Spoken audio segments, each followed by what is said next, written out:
All right, ladies and gentlemen, welcome to the Town Council meeting for Tuesday, February 16th at 6 o'clock. We'll call the meeting to order. We'll start with roll call, please. Council members Dennison. Here. Droz. Here. Lombardo. Here. Schooler. Here. And Mayor Abel. Here.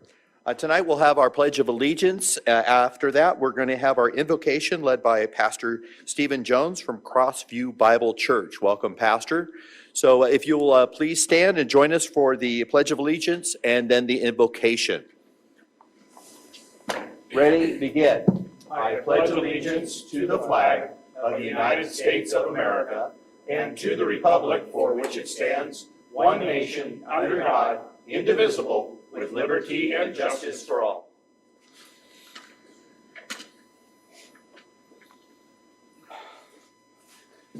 Well, good evening, Mayor Abel, Town Council members, friends in the community, and those of you who are watching this program on Zoom tonight. I want to welcome you and ask you to bow with me in a word of prayer. High King of Heaven, we come humbly before you tonight and we give you thanks. We thank you for the ways you remind us of your presence and your power. A colorful sunrise, a starry night, the song of a quail, the smell of fresh rain. Wonderful are your works, O Lord. Our soul knows it very well. We thank you for a town that values freedom, the freedom of speech, freedom of the press, freedom to freely exercise our religion. We know these freedoms come at great cost, and so we pause right now to pray for our military and first responders who sacrifice so much for us to be here tonight. Dear God, you see all things.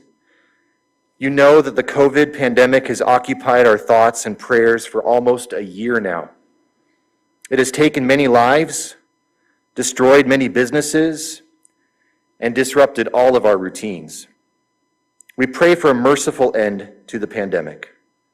Please comfort those who have lost loved ones and give us a collective patience and humility and kindness as we move forward. As these leaders gather tonight to make heavy and far-reaching decisions, grant them wisdom, I pray, in Jesus' name. Amen. Thank you. Thank you.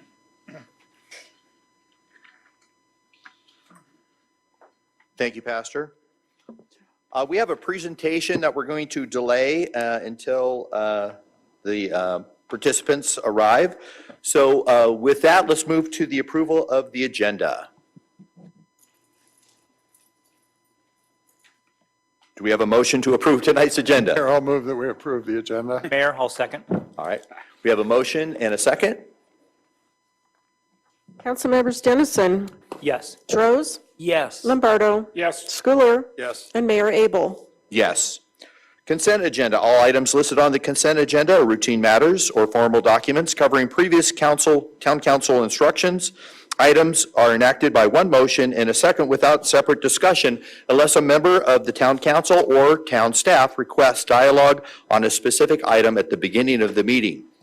Requests for public comments on the consent agenda items should be filed with the town clerk. Could I have staff, there's quite a few of them, could I have staff go ahead and read the consent calendar items?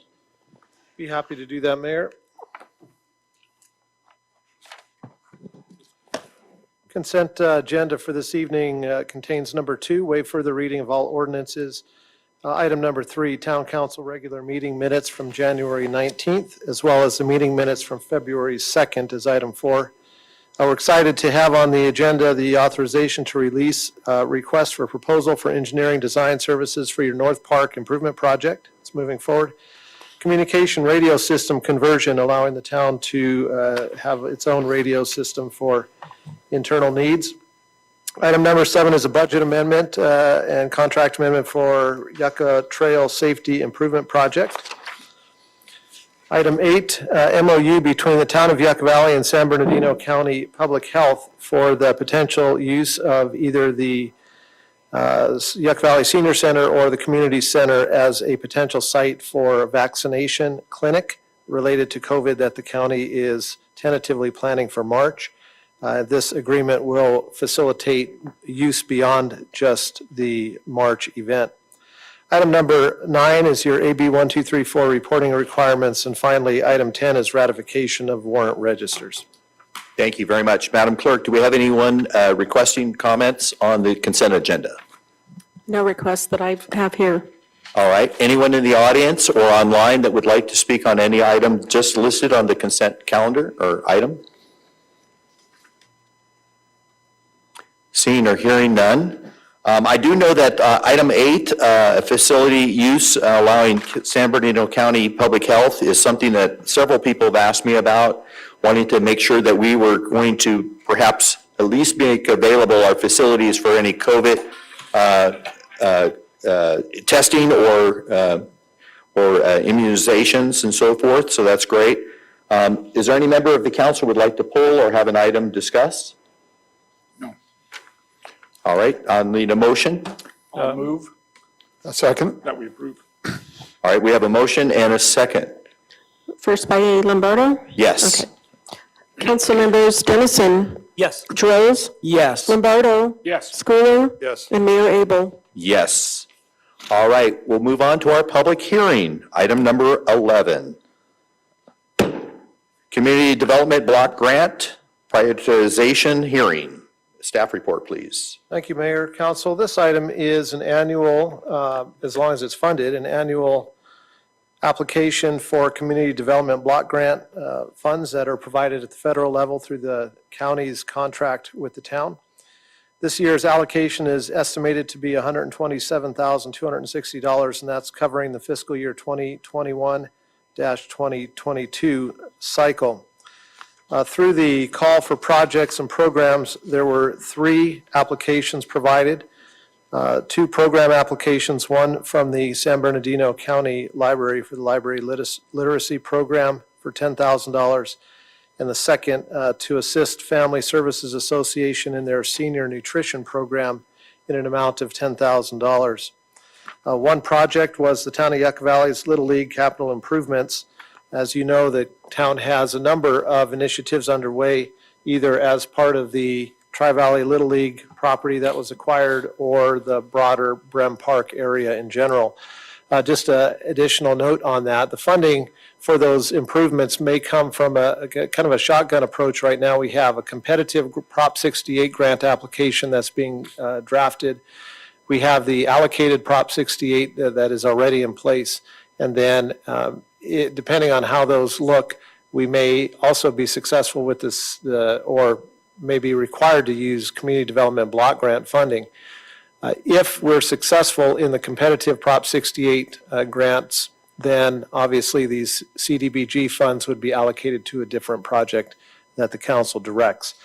With respect to the 2 other programs that were that had applied, as you know, the town and county have a long-standing relationship, and the county would have 2 options. One would be to apply for general partnership funds for their literacy program, or the council and the town can consider the recent $3.5 million improvements that the town funded as part of their library project to be sufficient contribution. And then secondly, similarly with the FSA, the town provides that facility, as well as you'll have upcoming another application for CDBG coronavirus funds, round 1 and round 2, that are being allocated to kitchen improvements at the senior center. And so likewise, I think there's sufficient investment in those 2 programs. So the staff recommendation is to allocate the entire CDBG funding cycle for 21-22 of $127,260 to the town's Tri-Valley project that we have. So concludes staff report. Happy to answer other questions after your public hearing, Mayor. Very good. Very good. So this is a public hearing. This is your opportunity to go ahead and speak on this community development block grant allocation of funds. Is there anyone here who would like to speak on that requests or their comments on the funding? All right, and I don't see anyone online. If there's someone online, go ahead and speak up. All right. So seeing and hearing them, we'll bring it back to the council. Any council members' comments or motions? I like the idea that you stated that if we do get other funding, then that these funds could be possibly reallocated differently. They may, and I guess I should say the flip side to that is if we're also not successful in the competitive Prop 68 grants, then there may be additional cycles of CDBG that would be required to complete and finish the improvements that are envisioned at Tri-Valley as well. So you'll remember there's improvements from field infrastructure, whether it's irrigation related, dugouts, fencing, and then those are relatively minor. Your more costly ones are going to be any lighting improvements that we end up doing there, or the replacement of the snack shack, as well as ADA compatible bathrooms. Those are bigger ticket items, and that would definitely require probably multiple cycles of CDBG if we're not successful on the competitive Prop 68 side. Okay, very good. Thank you. The amount of money that was,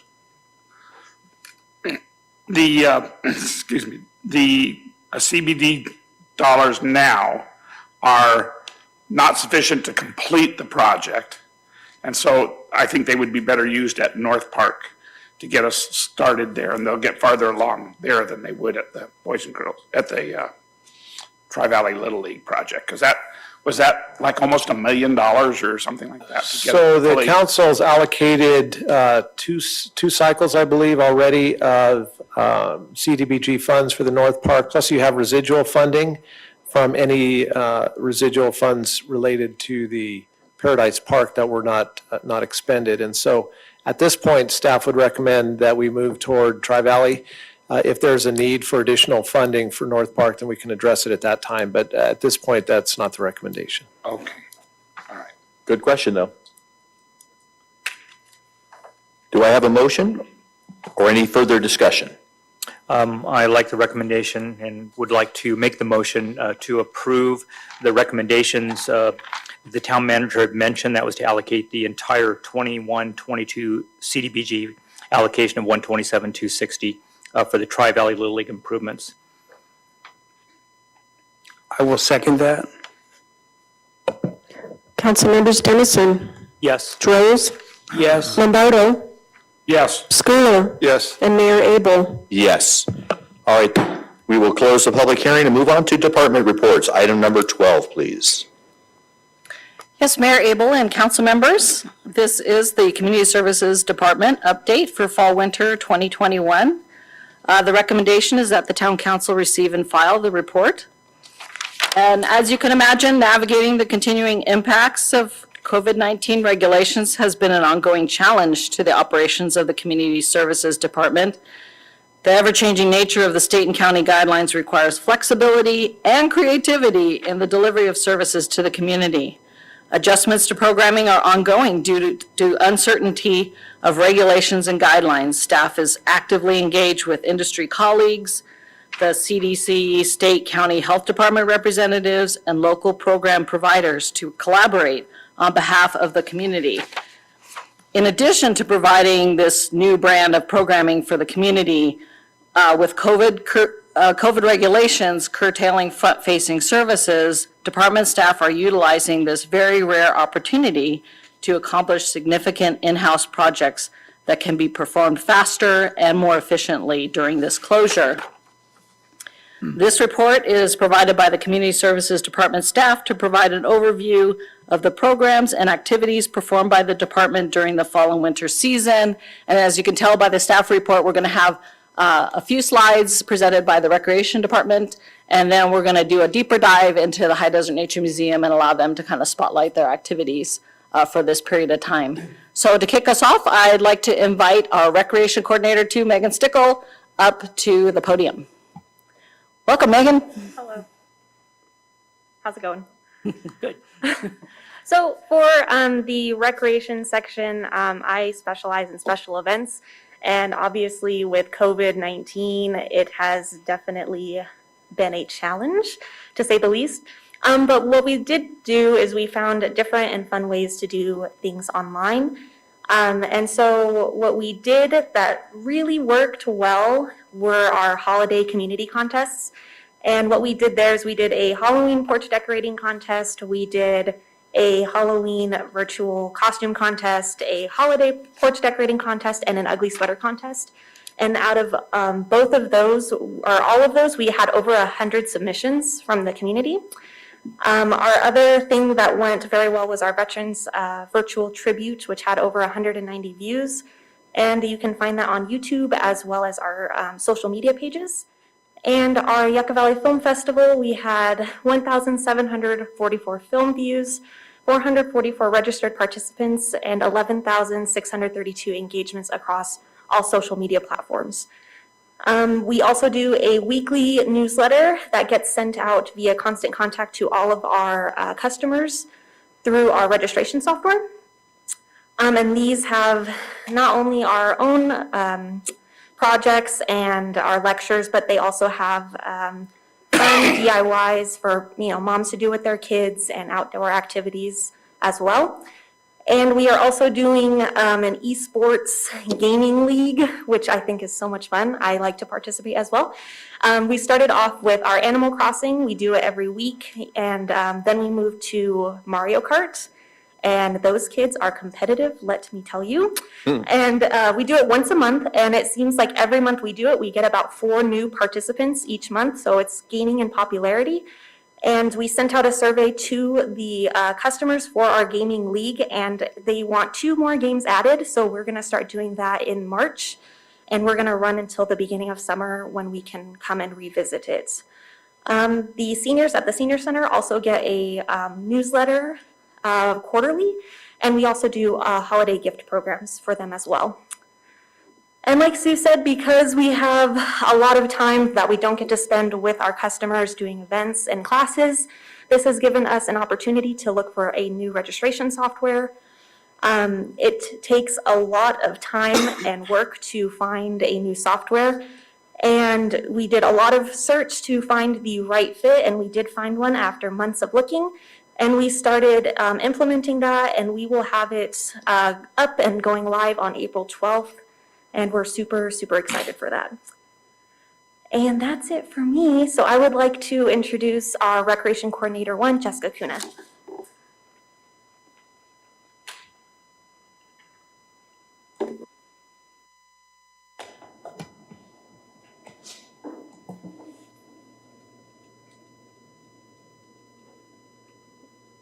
Hello, I'm here to talk to you about some of the events and programs we've done here at the Community Services Department.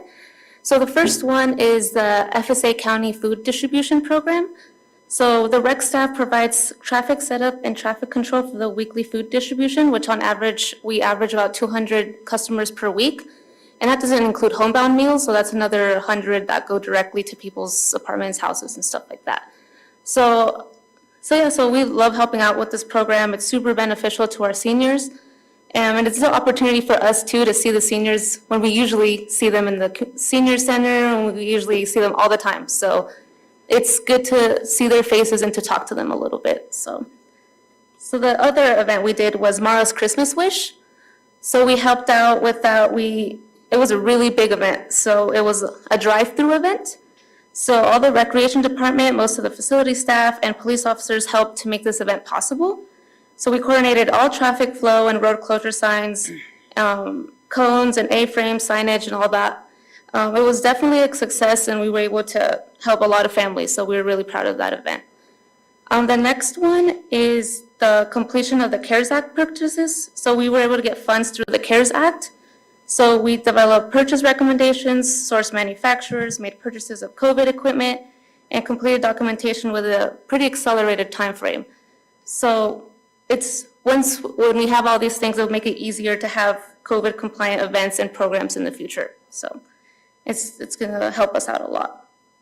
So the next one is the Community Development Block Grant. So the staff is currently working with the Community Development and Finance departments on plans for the Senior Center kitchen renovation. So we had county come down, do consultations on the kitchens at the Senior Center and other locations as well. So we were able to talk to them and see what changes are necessary, and just to give us their recommendations. So we're excited to see the upgrade to the kitchen, especially in the Senior Center, because it benefits so many seniors in the community. And then the last bullet point on here is the Tri-Valley Little League Park. So staff is working with the Parks Department to complete the onboarding of this park, so including prioritizing improvements, planning cleanup, renovation efforts, and preparing for user groups. So yeah, the Parks Department and Community Services is working hard to renovate this park. We want to be able to provide a great space for the community to use. So that's it for me. So the next slide, I'll have Clayton, another recreation coordinator, come up and present the next slide.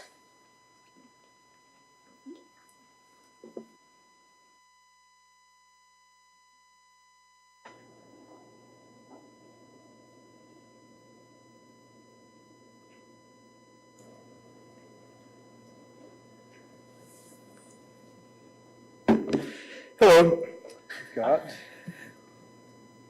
Mayor, Council, we have, next slide. There we go. Department has also been working on some grants through Prop 68, the same prop that funded the Aquatics and Recreation Center. We currently have 2 efforts going on, grant applications for a skate park and community center skate park replacement and community center update, or community center park update. And then the bigger project is the brem sports complex expansion project. This has been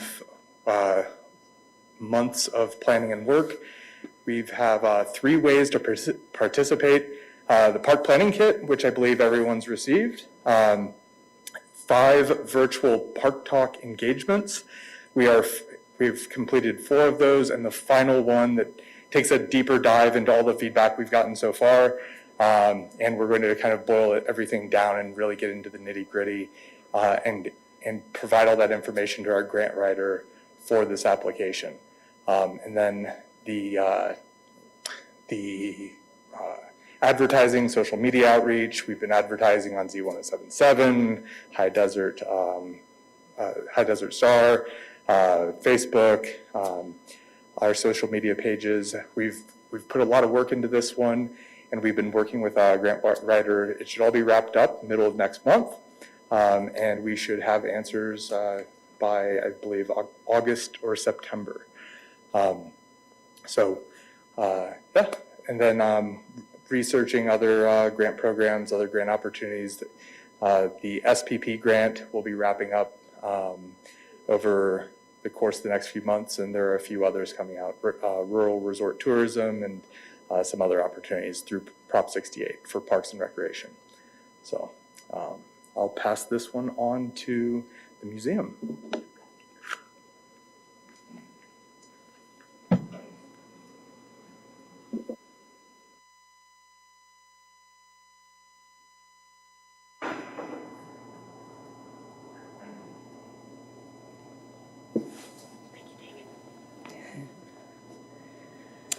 Okay, hello. It's so nice to see people in person. I haven't done that for a while, so I'm really thrilled. So the museum, of course, like everybody else, we do not see that many people in person currently. But we've done a lot of outreach during this time. So the museum initiated a lecture collaborative with several other institutions, the La Quinta Museum down below, the La Quinta Historical Society, Coachella Valley Historical Museum, and our local historical society, and we offer a once-a-month Zoom lecture. And we had subject matters anywhere from architecture to nature to the Elves lecture was very holiday-related. We have the next one coming up on Thursday. It's The Desert is Not Deserted. So we have actually between 40 and over 80 participants. So it's very popular, and we actually get to meet people from down below, and the down below people actually see what the High Desert Nature Museum does. So we have expanded our audience by that quite a bit. And it was firstly just intended because we all thought COVID was going to be over soon. So it was supposed to be just through the end of 2020, but now we are at least going to go with this through the summer of 2021 and see where we're at that point, if we even want to expand that further. We are also really busy on social media. So the museum has, through all its outreach and programs, a really, really good social media reach. So I put a little snapshot on there. So for that 1 month, we got over 24,000 people that we reached. We get a lot of interaction. We got a lot of comments. People ask questions. So we actually really reach people through social media. And thank goodness we have Charlie and Vanessa who are really good with this. So we have produced a calendar with holidays, or their fun holidays, like there's a National Fun at Work Day, we had International Squirrel Appreciation Day, and people are really like these things, so we get a lot of comments on this, and we beat the Joshua Tree National Park on Squirrel Appreciation Day. We got there first. So, and so, yeah, it's a really great way to reach out to people, and it's really rewarding to see people actually responding to it and giving us their comments on it. We are also offering other programs on Zoom. So we did a live crafts on Zoom, seasonally right before the holidays, and we had 15 live participants, and it was 50-50 grown-ups and adults. So obviously the grown-ups are also quite desperate to do something, and we get to meet a whole bunch of pets, and it was really lovely to see pictures of the products afterwards, so I posted a few there. So the two girls who have always been in our summer camps and whatnot, we're very traditionally Christmassy, but in the upper right you see one of our volunteers, artists who came up with something very different than holiday themed. But yeah, it was really nice to see some of our people that we hadn't seen in, at that point, 9 months? And the other thing we're doing, this is, we partnered, or we were invited to partner for the San Bernardino County Museum. That's our second invite for partnership. The first one was the Virtual Science Spectacular, where we provided a video, and they got on live Facebook and on Zoom, where you can watch all these videos. This time they also gave us activity bags that we added things to that are very particular to the High Desert Nature Museum. We gave away 30 bags, and if Jessica does a little video work. So this is a little video that the museum submitted. It's not working. Yeah. Doesn't matter. You can actually, I think you can still go to the San Bernardino County Museum Facebook, and you can probably still see it. But it's the second time where I produced a video with the animals, our live animal collection in the museum. So this one is actually all about a scorpion doing, all the things a scorpion does. And so it's actually home decorating, showing off, eating. So it's been pretty cute. The first one for Halloween was cockroach hatching, which was awesome. It was amazing. So anyhow, this is one of the things we got to see people when these activity bags were given out, and it's been lovely to see people. So we did it on Wednesday. On Thursday last week, we had 5 left over after Wednesday, so people were right on it. And the only outreach we did was through Facebook, and actually worked really well to get these bags out. It's in my power, right? Right.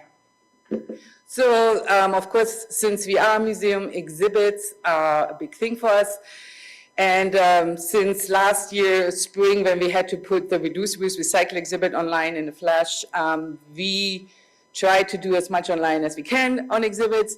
So we actually co-curated with Exhibit Envoy and the Palm Springs Air Museum this exhibit that's called War Comes Home and Letters from the Archive, where members from the community read out loud letters that were written by people from the war. It was the War Comes Home were letters all the way from the Civil War through the war in Afghanistan, and Letters from the Archive was from World War I through Afghanistan. And it was very impactful to have people actually read those letters written by people that are actually in the war.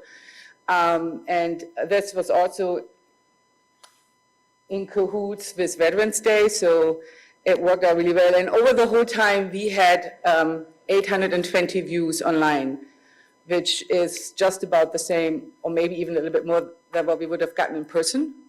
So we were very excited about that. And then we decided, okay, if people are actually going for online exhibits, we're going to start another one. On February 21st, we're going to open online, Stitch in California. And this is an exhibit that has art quilts made from really gifted quilters. And it's all concerning California. It's nature, it's politics, it's indigenous people, everything you can think about in California, and these quilts are amazing. So the online exhibit shows the quilts. It also has a music playlist, so you can watch the exhibit and listen to California-related music, which is, if you're from the 70s, there were a lot of 70s California songs. I didn't know that. So anyhow, it's pretty funny. There's a puzzle, there's activities, and we partnered for this exhibit with 2 local organizations. One is Kim's Fabric Outlet that used to be on the other side of the highway. It's now an online business. And the Cactus Sobel's Quilt Guild. And we're also going to have a meeting with the Quilt Guild tomorrow to see if we can get some more interactive programs going with them. So I hope you're going to check it out. So it's going to be on the 21st, that's a Sunday. And it's actually a really cool exhibit to look at online. We had thought about to rent that exhibit as a physical exhibit, but since it's art, our museum did not qualify for the high security standards. So it was actually kind of a benefit there that people can see these amazing quilts, if not in person, but at least online. And we're also doing things in-house.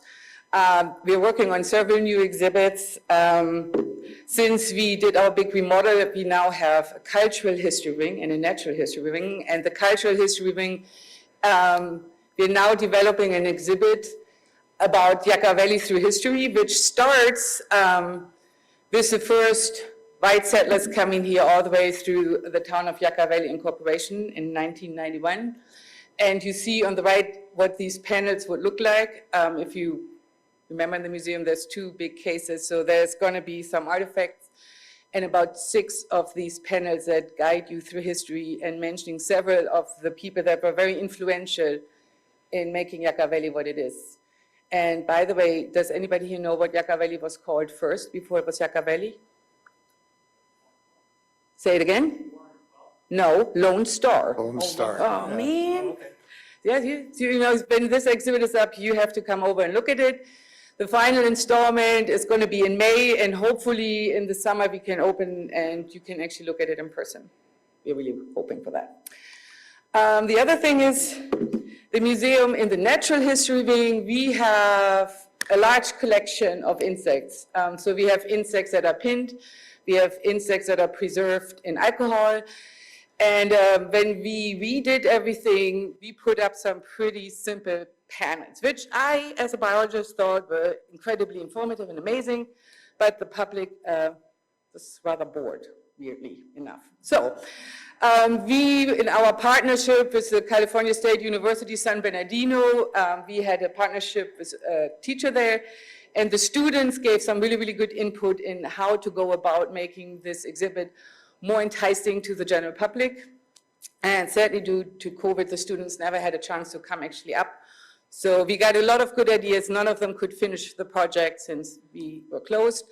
But what you see on that pinboard is what it looks like when you really try to wrap your head around what you want to tell people that they really might find interesting. So by March, end of March, hopefully we're going to have the first write-ups and do a test run with some of our museum members and some interest groups to see if that's something I think people would really like to learn about. Insects, I love everything about insects, so. But I'm gonna really go for what the majority of people hopefully will like. So this is kind of what it looks like before it becomes a real exhibit. Gives you a little bit of an idea. We're also still working on the California Humanities Grant. So we were approached by Cal Humanities towards the end of last year. They actually recommended an extension because to finish the grant, there is an evaluation period. And if you can't have people in to look at an exhibit, it's really hard to do an evaluation. And since we lost one of our main contributors, we had to find somebody else to help us out with the content. So our museum registrar, Vanessa, is working on that project too, to get this whole exhibit done. What you see on the left slide there is actually what it looks like on the background to come up with a page. What you see on the right side is what it would look like on the touch screen. So there is a lot of fiddling with making pages link with each other and click, because this is all going to be on a big touch screen and has to work properly. So the evaluation period is going to start in April, and if you're not going to be open to the public, we talk to Calc Humanities if there's some online ways to guide people, our interest group that we have established through it, and see if we can get feedback this way, because our deadline is the end of June this year. So, but we are making progress on that one too. Last one that is exhibit related is the museum actually owns about 250 individual exhibit panels, 9 complete exhibits that are right above us here. We got exhibits donated and did some in-home curation, and for the last few years, we mostly just put them in big black bags and shoveled them upstairs. So our museum assistant is now in the progress and almost done of going through all the panels, inventorying them and properly storing them so that we have access to them. We also actually started loaning out parts and some of full exhibits to other organizations. We have a partnership with the Bureau of Land Management, the Santa Rosa Visitor Center, where we exchange parts of exhibits. We have in our natural history wing some portable exhibit panels where we have mini exhibits. So now we're going to finally have a chance to easily find our exhibit panels and use them. And in that process, Charlie, our museum assistant, actually found some exhibit panels that we didn't know we had. They must have come from the Palm Springs Desert Museum when they closed the natural history wing. I don't know if you can see that little Excel spreadsheet, but they're about Mary Beale, a very famous botanist from the Mojave Desert, and we had no idea we had those. So we'll see in Mary Beale mini exhibit in the future. And the very last thing, we're coming to the puppy and kittens page. So we also refurbish almost all of our animal enclosures. So a lot of these terrariums were several years old. They had cracked bottoms, so all of these got repaired. We redid all the backgrounds. We did some research and proper litter and animal animation things. So we are just done with having everybody in their new perfect forever home. We did some research of, what are the proper backgrounds and environments for these critters. So currently, nobody can see it but us, but it's quite lovely. And we're also working on some new signage for the critters that's a little bit more interactive, where people, can easier access what these animals are all about. And this would be it for me. So if you have any questions, Wow. don't hesitate. Incredible, thank you. Phenomenal. Great presentation, thank you. You're a Welcome. workhorse, doing an awful lot. Yes, we're not bored. And just so you know, Stephanie, bugs are not more appealing with chocolate on them. Bugs are- But actually, if you ever go that route, ants with pepper and chocolate, amazing. Seriously, they're good. They're good. Nothing else? Right. Then thank you very much. Good job. So as we move forward, planning our spring-summer season, which we'll bring to you in a few weeks, of course, our special consideration will be paid to programs that are flexible and able to comply with changing COVID regulations. And in addition, we continue to take pride in providing community service through partnering with local agencies in providing COVID relief services as we recover from all of this. So we're happy to provide you with the report and be happy to answer any questions following public comment. Very good. Anyone in the public wanting to speak on the presentation just presented by the Community Service Department? I know it's quite impressive what's being done even in this day and age of COVID and how the staff is all working together. So anyone online or here in person would like to make a comment? Yes, please come on up. State your name, place of residence.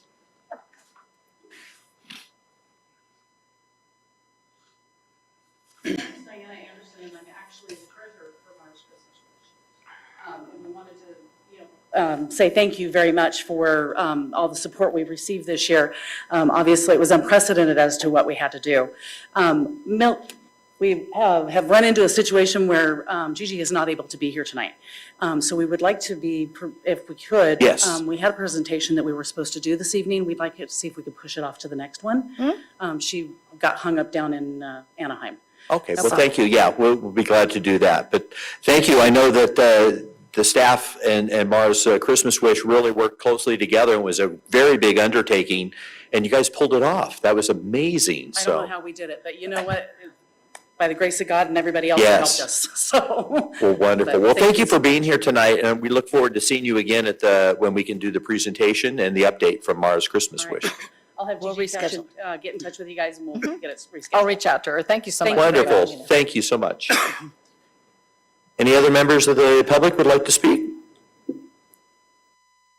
All right, we'll bring it back to the council. First of all, I'd like to say I hope the young staff members in the community service department realize that with COVID, they've gotten an opportunity to work on and experience programs that normally wouldn't come under, you know, Parks and Recreation programming.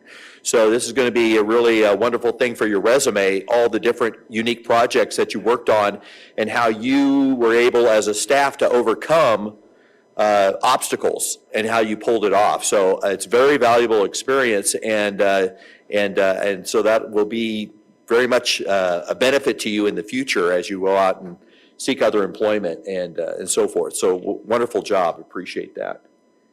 Yes, council member. The town is also thankful for the youth, the younger members of the community services program that have the knowledge and the skill to be able to use these remote computer skills and things, because I'm sure for me, it would have been an incredible learning experience just to figure out how to get online, to do half of what you guys have just really gone over the top with all this. I think it's awesome. You're doing a really great job, and it's a big testament to our youth with a thought and the being able to improvise and come up with a new way of doing things. It's time to change. It's good. It was pretty exciting, actually. The other day, we did an outreach session on Facebook Live with Zoom overlaid onto it. So we had, we had 3 coordinators. Clayton looked like, he was in the space shuttle with all of his monitors. And Megan making sure, monitoring the chat room, and Jessica over there recording the whole thing so we could put it, have it, for people to watch if they wanted to do so. And Clayton and I presenting the presentation. So after that, we were so jazzed, we thought, we're just going to start making our own TV show. And we got the production thing down. Awesome. So it was a blast. It was very impressive. Useful skills. That's great. Wonderful. Thank you. Yes, Mayor Pro Tem. Yeah, I hardly recognize the Community Services Department anymore, but I appreciate the creativity and also the outreach to the other agencies. I think it's turning a minus into a plus in a big way to take advantage of the time and the conditions to reach out to the community in a different way and to use the technology, and also to do planning and research and prep for when things, whatever normal is, gets back to that. So good job. Yeah, it was really fun that particular day that we did that production in the afternoon. In the morning, we were out with our seniors during the food distribution, taking surveys on paper. And they can't really write very well in their car. So we were doing it verbally with them and filling out the form for them. So to go from that, to that, to the afternoon, it was a really interesting day. Wonderful. Yes, go right ahead. I just wanted to say thank you to the Community Services Department. And everybody takes it as a leader, it seems like. There's a lot of self-motivation happening. And the best part that I see day to day, but also highlighted in your presentation, is how well-rounded it is. There were comments about the senior center and the programming. There were talks about the youth and Animal Crossing and Mario Kart that want to get in, that have kind of had to change their life too because of lack of school and those types of activities. So it keeps them occupied and engaged with others. And then right in the middle, we have all these social things, that are all artsy craftsy, or they're virtual sports events. I have to say, and Sue, you said it earlier, creative programming. And that's what it was, is creativity. I think every bit of our community has been touched and had an opportunity to be engaged if they felt like they were kind of displaced somehow from what normal was. They have an opportunity to at least engage. And, talking about the Veterans Tribute and bringing all kinds of people into this and giving them a place to focus on. And when you look at your calendar of events, what's just happened in like 2 months is crazy. There's all kinds of things. And then you come on here with the rebirth of the museum and bringing up items that you didn't even know you had.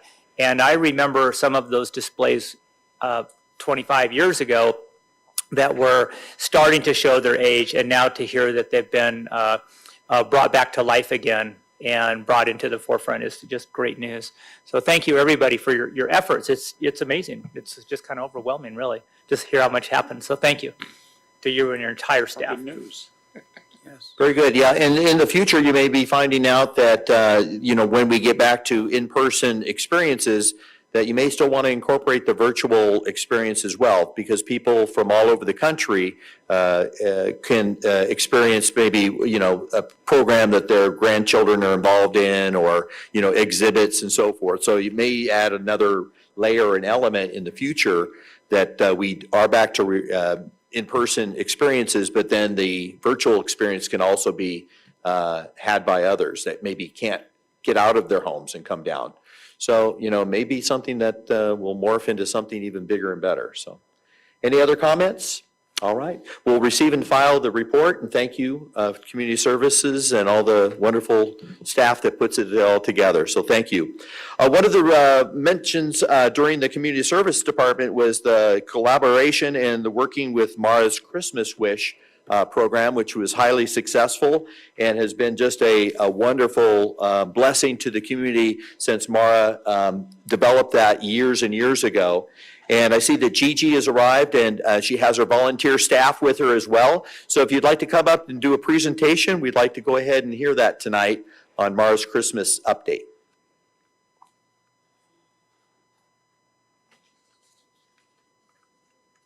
Welcome.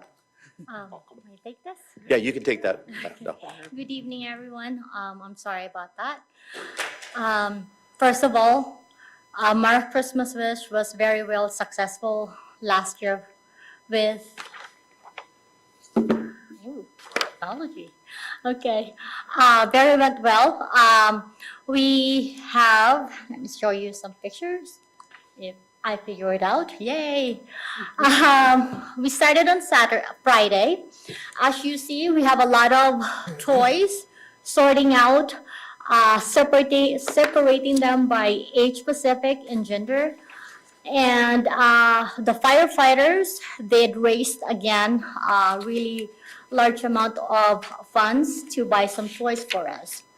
As you see, on Friday, probably around 11 or 10, we still have a lot of toys. As you see on the other side, pink and blue, girls and boys, of course. We use two rooms to sort it out, and the finished products is on the other side. It's a lot of work, but we're so happy with the firefighters helping us out sorting and collecting the toys. This is on our event day. As you see, we have our driveway, our drive-through. It's on the other side. We have 4 lanes. We have a lot of people. We have a little adjustment because this is our first time doing the drive-through. So at first, we got lost a little bit with tracks and how to really make everything systematic. And then after a few minutes, everything went smoothly. And by the way, before I forget, the town staff, Jessica and everybody did an amazing job. So thank you so much for having them help us. So thank you. And the firefighters is in charge with 2 lanes and the other side. So we have 4 lanes. The other side are the volunteers. So we're basically working back to back together. So each lane we have approximately 6 volunteers to do get the information, how many people are in there, in the family households. We also have the first hour, we give out 42 turkey, which is less than 30 minutes. It's already sold out or gone. And the rest, after that, we end up giving approximately 1,619 gift cards, total people we end up giving out. And then, look, as you see, all the drive-through, oh, it was amazing. It's a lot of people came, drive by. Where's the fight, Melissa? If you know Melissa, the police station, oh gosh. Hi. So Melissa, thank you.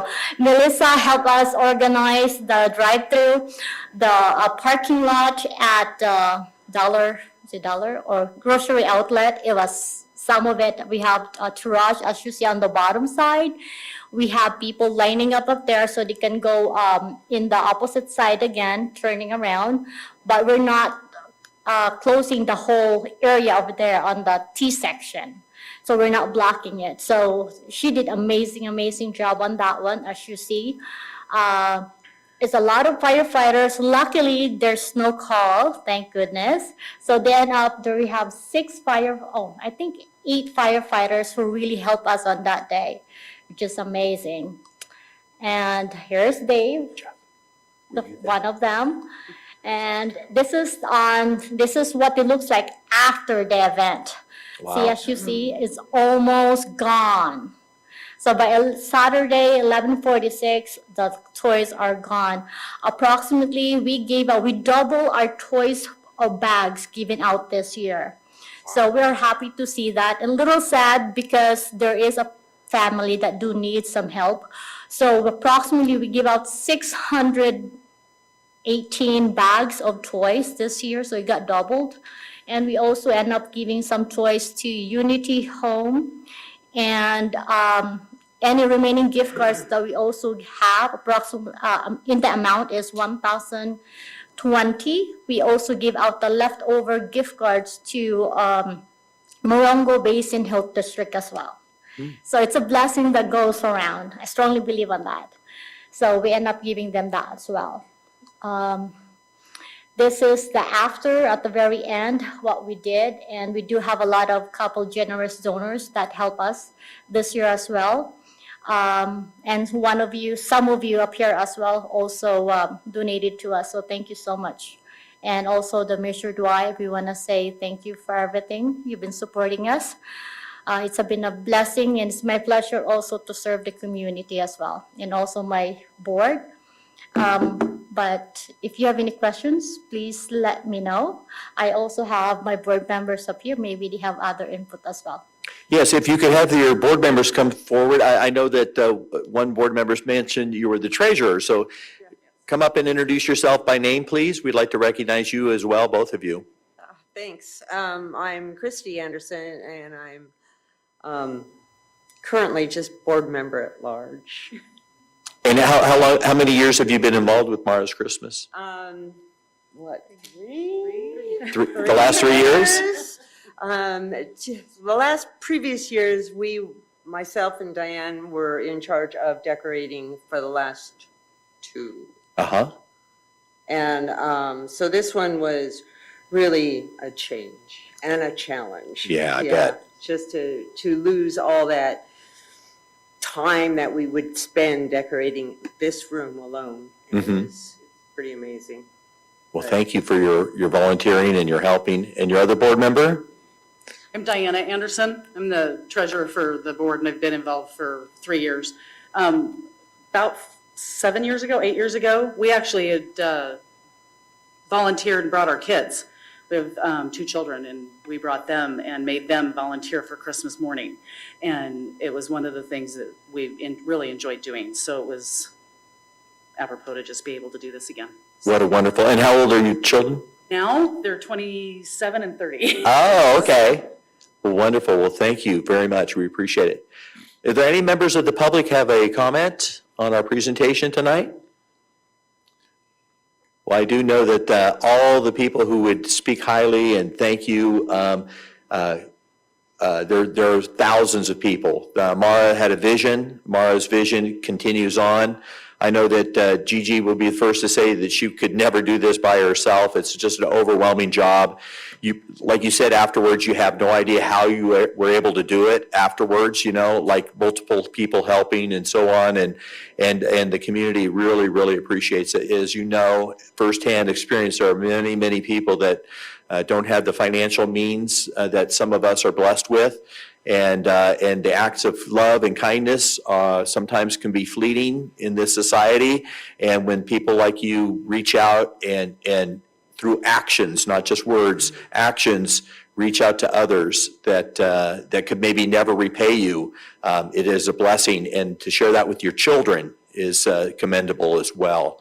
So we really, really appreciate it. I know, Gigi, you've been involved with Mara's Christmas for probably 15 years now, and you were taking sort of the leadership role for the last 3 after Mara's passing. So we would like to recognize you tonight, and any council members who would like to make a comment can definitely do so, but I'd like to read this to you tonight. This is a certificate of appreciation. I understand you're going to be stepping down from that leadership role. So this goes to Gigi for her outstanding display of leadership, compassion, and an unwavering commitment to the community in continuing the legacy of Mara. By presenting Mara's Christmas wish, this is presented to you by Merle R. Abel, the mayor of the town of Yucca Valley, and of course, the town council, the entire community, and our staff. So thank you so very much. We'd like to give you a round of applause and a little gift for you tonight.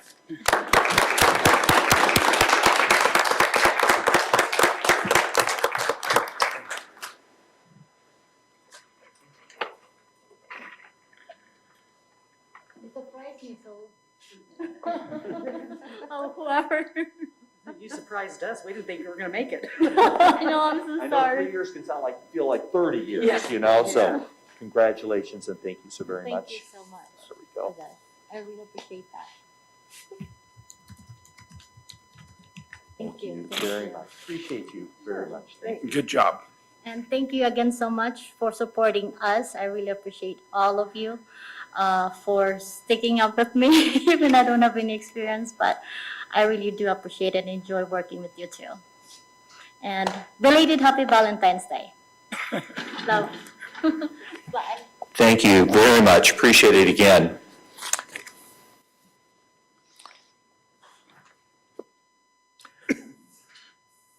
So as you've heard, there's a leadership position. Hopefully the Mara's Christmas volunteers and so forth are working on filling that void, because it's a wonderful program that we were afraid could go away after Mara's passing. And because of people's giving of self, it was able to continue. So we hope that that will continue, because as you heard, it's a very big undertaking and we have a very small staff. So we need a lot of volunteers and leadership from outside the area to be able to continue the program. All right, we will move on. Thank you. We'll move on to item number 13, department report on Prop 68. Yes, Mayor Abel and council members, this item is the Prop 68 statewide park development and community revitalization program grant application and authorizing resolution for the Brem Parks Sports Complex expansion project.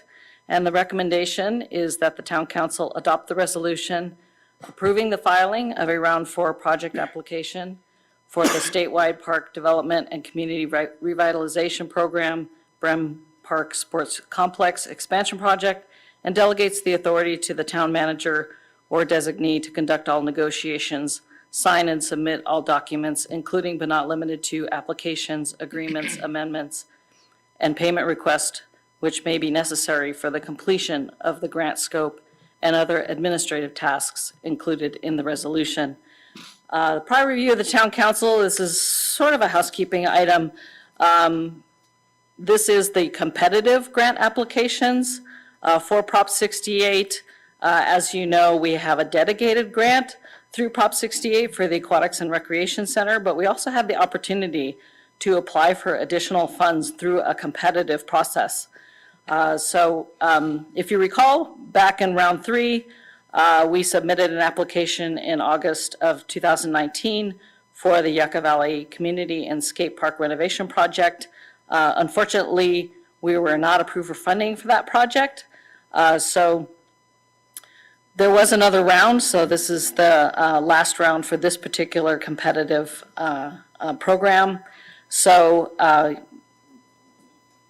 the council did pass Resolution 2056 in October of last year to resubmit the skate park renovation project application.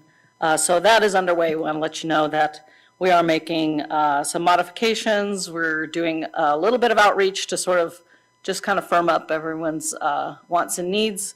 And so we will be submitting that for round 4. It's due March 12th. Another round 4 application, we are applying for the Brem Park Sports Complex Expansion Project, which Clayton provided details for a little while ago. The original project name for this application was the Tri-Valley Little League Park Revitalization Project. That resolution was passed by the council back in October as well. We are underway with the application and working with our grant writer,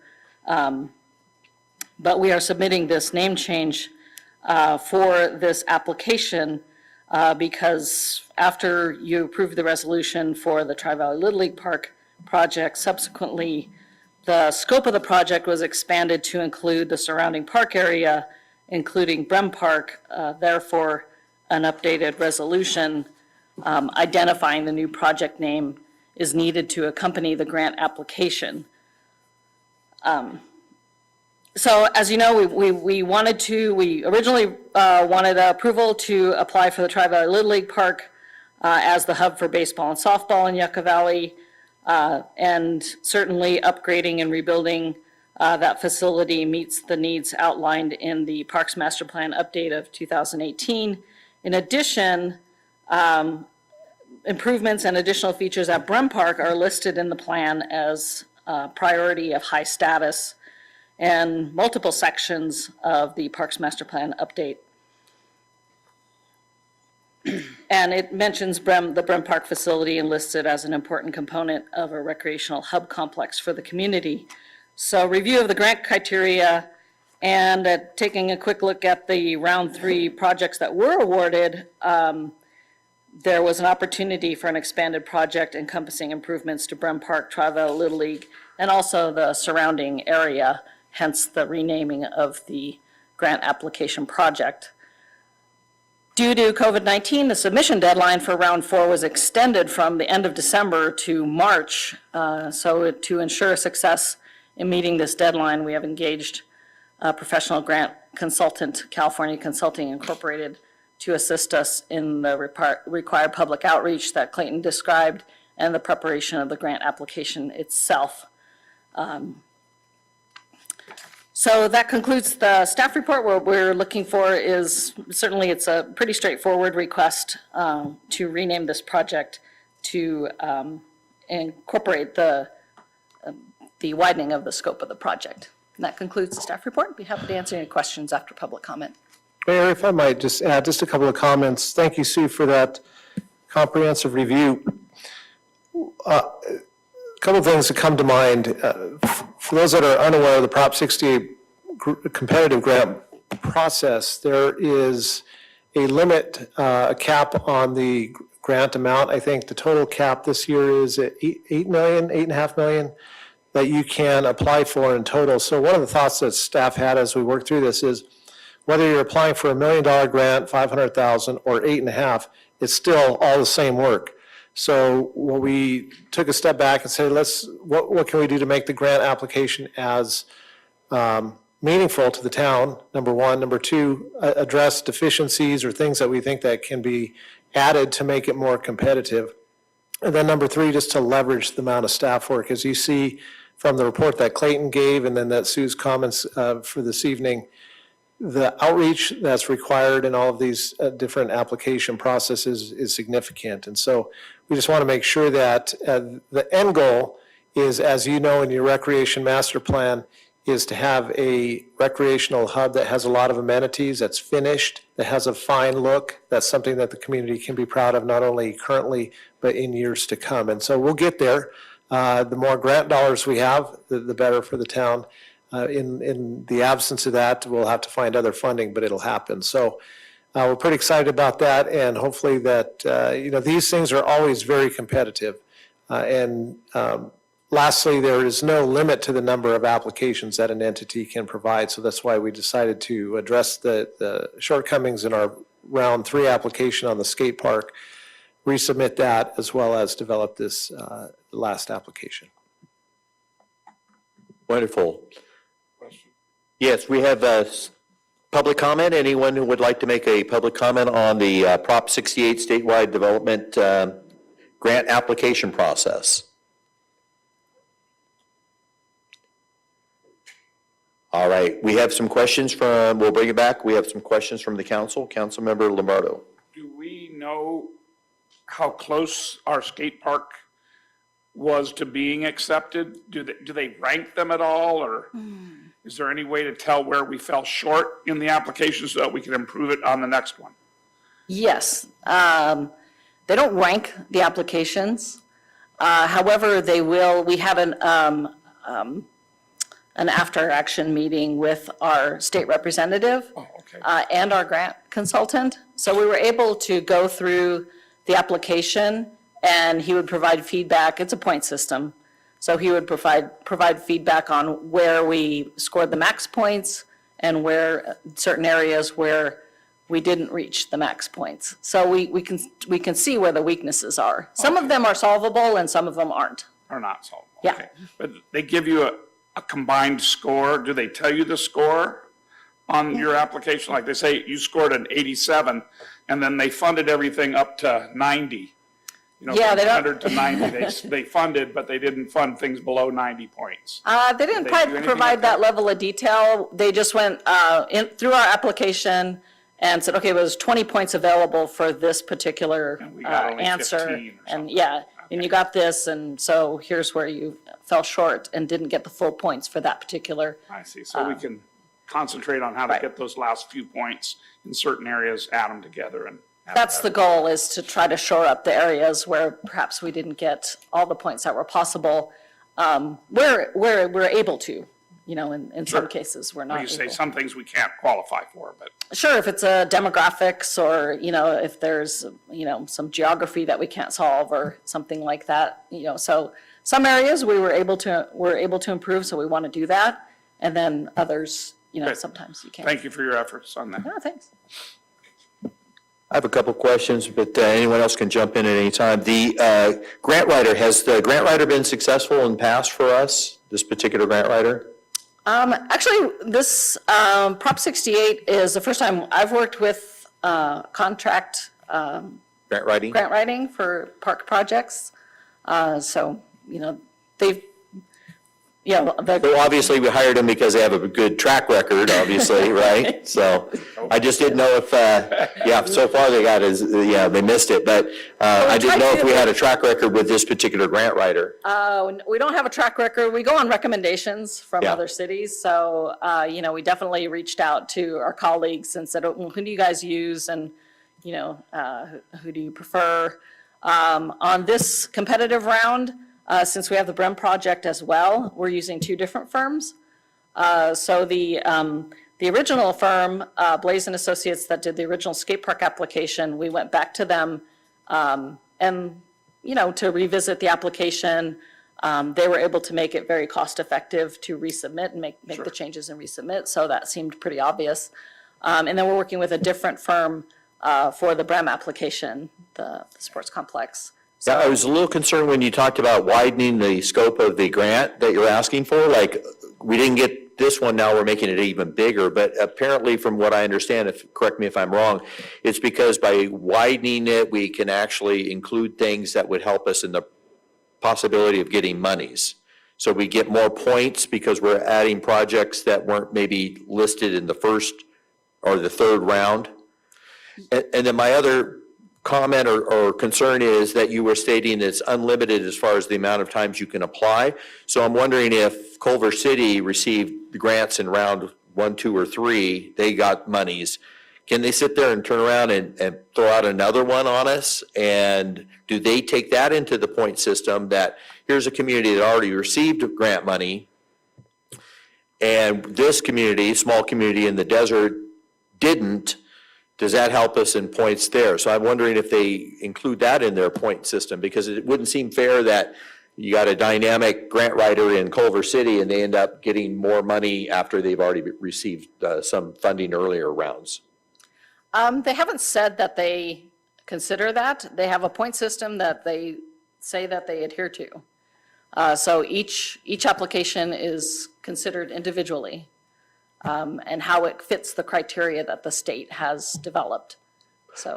Well, I'm proud the staff is going after grant dollars. I mean, we obviously need as much money as that we can, and we're blessed with the Prop 68 monies and so forth, the things, I mean, the monies that we've received before for the state bill, but yeah, to try to go after additional monies to really complete the project and to widen the scope of what's going to be in that center is really great. So I don't want us to give up on the process. I just want to make sure that, you know, we keep firing our guns and using the best person for hire as we can. Yes. Councilmember Rhodes. Really quick, the amount you're asking for, do they ever approve it for lesser amount, or is it only like that amount and that's it? No, my understanding is that they will, I mean, their preference is to fully fund the project, but they will come back to the city and ask them to reevaluate or perhaps partially fund a certain area. The grant writer that we're using for the Brem Sports Complex has been a very successful grant writer, but, you know, there's a criteria, and, you know, it's how well do you fit that criteria that the state has set out. But it was her recommendation to expand the project because of our demographics are, you know, match closely what they're looking for. You know, there's other pitfalls, but we're trying to make sure we, you know, hit the bullseye if we can. Thank you. And the information that we glean from the public outreach is very valuable for our department because we find, you know, it's also can be a driver for our programming too, because we're really trying to address some of the health issues that exist in the community. So we collected the data on that, and now it can really guide our programming. Now that we know that you know, what's preventing people from living a healthier lifestyle, or what are the diseases that are prevalent in this area, you know, and how can we help our customers, you know, how can we provide more activities for them that'll help them lead a healthier life? So, you know, regardless of the grant outcome, the data we collect is so important for us. It's just very valuable. Has the community response to your outreach been good? Mm-hmm. Been at a high level? Does that helps our application as well, right? When a lot of people respond and show interest in the project. Yeah, our consultant said we're hitting it out of the park on the engagement side. So that's encouraging, especially in this environment, because we're used to getting everyone in a room and, you know, having a get together and talking about things. So the survey is very popular. We have over 200 responses on the Brem survey and nearly over 300 on the skate park survey. So our community is, they really want to be engaged. So that helps. It does kind of hurt a little bit to do everything virtually. That's a little tougher because But everybody's suffering that, so. yes, exactly. But they're still trying to be helpful, and like I said, the information is very valuable to us, just on a recreation programming side. Good job. All right, if there are no other questions, I'm looking for a motion or any other questions or comments. Go ahead. Yeah, I just wanted to mention that Assemblyman Mays, I'm glad that you're keeping in touch with our state representative, that you're working together as a team. He is our representative. He's been successful in helping our community to move forward with projects that we have. And this community does have some great opportunities for expansion. You know, you mentioned earlier about planning. Well, our strategic plan proves to be very valuable as a roadmap. Part of the grant process is to show that we are working towards having shovel-ready projects that the state would feel confident in funding. And I want our state to know that we work diligently, I know the staff does, to make sure that that is the situation, that we're ready and prepared to move forward and know our priorities. And identifying in there that we have looked at the expansion of parks as opposed to developing new parks. We have a park in the Brem facility that is highly used in our area. It's a multifaceted complex that benefits young and old to support healthy lifestyles. And if you go there on a normal year, it's a little bit different now, but we are coming back with the work from the state, of course. We see that it is a benefit to the community. There's kids just running wild over there. They're having a great time. They're playing soccer, they're playing ball, they're playing basketball. We got the Miracle Lead field over there. We've got this complex that entertains and allows participation at all levels, at all ages. So I'm encouraged by what you've been saying and how we're working. Don't give up on this round. The fourth round is really, we've worked hard. I think that from what you've talked about, we have a great opportunity here. And I do love the idea of the skate park also being refreshed and brought up to current desires for our skaters in the community. You know, ours has been very heavily used. It's wore out. It really is. And but the Brem Park project, the complex, means a lot to everyone in the community. It does me too. I like going over there sometimes and just, watching a Little League game. Or whatever's going on. So thank you for sticking with it. It's been a long road. It's been going on for quite some time. And this one's March 21st, I believe, is when they'll be submitted. So we'll keep our fingers crossed on that. But I just want to say thank you to the entire staff for your hard work and keeping us going. And I'd like to make a motion that we go ahead and approve the recommendation for item number 13. Very good. We have a motion for the resolution 21-05. Do I have a second? Second. And council members, Mayor Pro Tem Schooler seconded. Councilmembers Dennison, Yes. Droz, Yes. Lombardo, Yes. Schooler, Yes. and Mayor Abel. Yes. I noticed on this resolution that our town attorney needs to sign this, so I'd like to make sure that he doesn't miss the deadline there on signing this. All right, well, thank you. That's really great. We'll keep our fingers crossed that we'll be able to get that grant approved, and that'll be great for their community. All right, we'll move on to item number 14, Public Health and Welfare Update, COVID-19. Thank you, Mayor and Council. You've seen this update a number of different times throughout this process. So you don't bring them forward unless there's some significant movement or change. And I think we are seeing some of that. So I wanted to just highlight a few things this evening.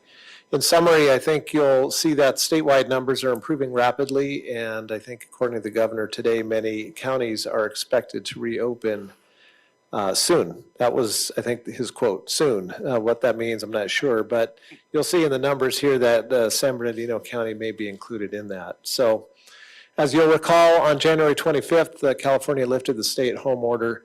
That meant that we just transitioned back into the colored tier system.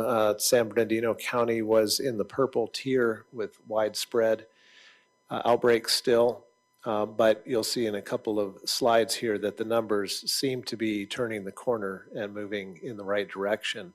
We're at purple and moving hopefully to red soon, maybe this week or next week, and then eventually going further across. As the color code for the different tiers are identified, there's different restrictions that you have. When you're in widespread purple, as we are now, almost all of your non-essential indoor businesses and operations are closed as the state defines essential. Couple of updates at the state level. We are already identified the stay-at-home order has been lifted pursuant to some legal action and direction out of the Supreme Court. New guidance at the state level was provided about a week ago for houses of worship that allowed for some in-person worship as opposed to outdoor only. You'll see at the end here, we'll talk a little bit about vaccination. That seems to be where the state focus is now, making sure that that infrastructure is in place so that as supplies ramp up on the vaccine level, they're able to get those distributed as efficiently as possible. And then work continues. The governor indicated today that work is slow going. I think, I can't remember the adjective he used, something like challenging on the school front. In other words, there was still quite a bit of work that had to be done to be able to give guidance that all of the different stakeholders, whether that's school districts, unions, et cetera, would be able to move forward and open up schools, at least at the K through 6 level. Then similarly, there was a hashtag group, Let Them Play, that's been trying to work with the governor on getting some scholastic sport programs moved forward. Left a couple of slides in here from previous discussions, just so you can see the flow of the graphs. So these are recent statistics, hospital census. This was as of your last update on December 15th. That was about when the stay-at-home order was in place and we were reaching our peak. Since that time, we've come down. So this is as of today's graph. We've hit that peak and have come down pretty significantly moving into February. Similarly, on the dashboard, this was your last slide in December. All of the metrics were up heavily into the purple. And then as of today, these are coming down, some faster than others on the positivity rate, almost into the red tier. Back to where we were, and then on the other metrics going down pretty significantly as well. Interestingly, they do not attribute this yet to vaccines. They don't really know what to attribute the decrease, the rapid decrease. Some say the adherence to masking has been more widely used. And social distancing. Others say that after the Thanksgiving and a holiday and New Year's events, there's fewer events, so fewer possibilities for infection. But you can read into that whatever you wish. Town data, September 14th, we were very low back then. We were in the yellow, minimal risk, and that was really the case since the outbreak began in the spring of 2020. We peaked in December. Went from yellow to purple. The numbers there on the right-hand side, 38 cases a day. This is specific to Yucca Valley. And then as of today, dropping down, going down, not quite where we were at for sure in early fall or late summer.